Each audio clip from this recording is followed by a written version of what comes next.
Emily and Paige's LA itinerary, Tuesday, September 1st. 9 a.m., Econo Lodge breakfast. Don't load up just 'cause it's free. Celeb sighting potential, 0. 11 a.m., Universal Studios tour.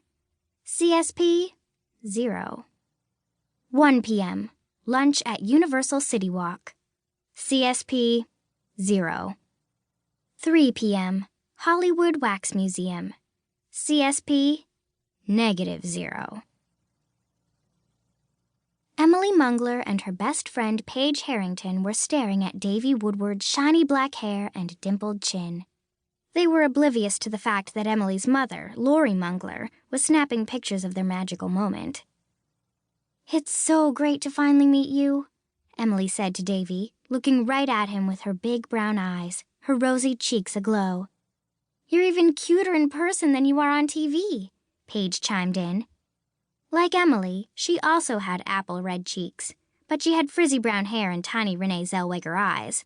At Cedartown Middle School, where Paige and Emily would soon be 8th graders, people said, not to her face of course, that Paige was a slightly less cute and slightly fatter version of Emily. They also said that Emily was snobby and aloof, not to her face either. Really, Emily was just a little shy and very pretty and didn't care all that much about what other kids thought, which of course only made them care more about her. Emily ran her fingers through her wavy cinnamon brown hair, which had streaks from where she'd tried to turn it blonde with Clairol. She pulled it into a side ponytail and leaned in to kiss her crush. She closed her eyes and imagined Davy was just the tiniest bit nervous about kissing her. But before she could even touch his white James Dean t-shirt, alarm bells sounded.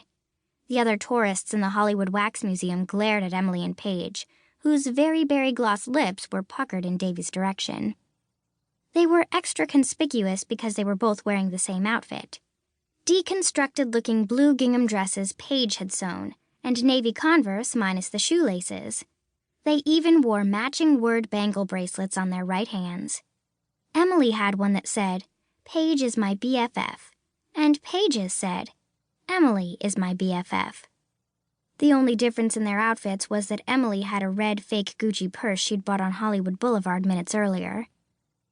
Emily and Paige were in LA for a week's vacation, and they had decided it would be fun to dress the same every day.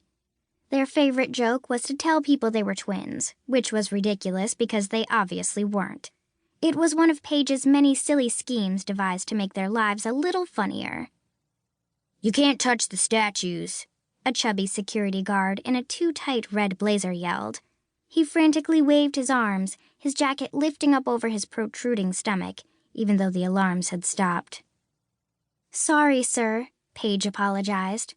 "We got excited. We love Davy."